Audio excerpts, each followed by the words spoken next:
What is up, YouTube? Well, this is a Kenwood DMX4707S.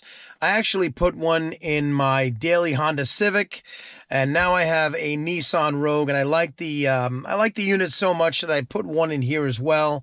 There is a video talking about how to reset or set it so that the correct time is displayed.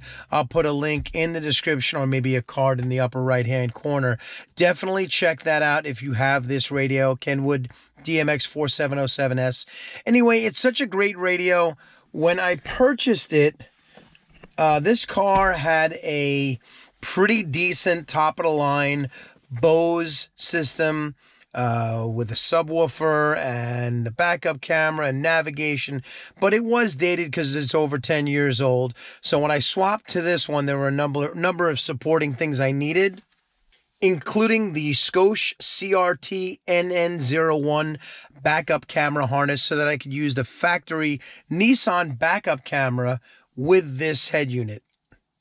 Now, I know one of the main things it does is it steps it from 6 volt, which is the original backup camera, to 12 volt, which is what was used on these newer head units. But one thing I did not expect to be able to retain was this.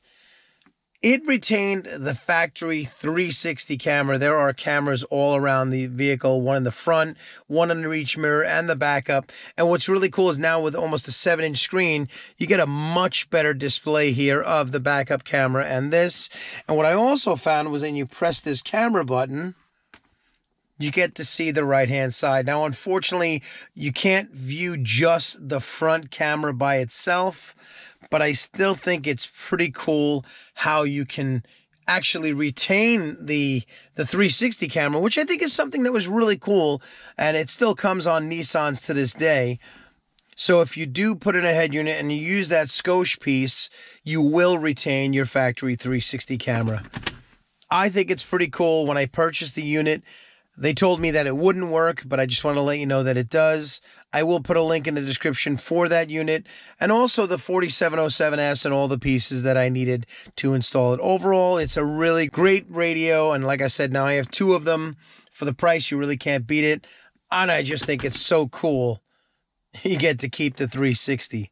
All right, I hope that helps you out there, and I will see you on the next one.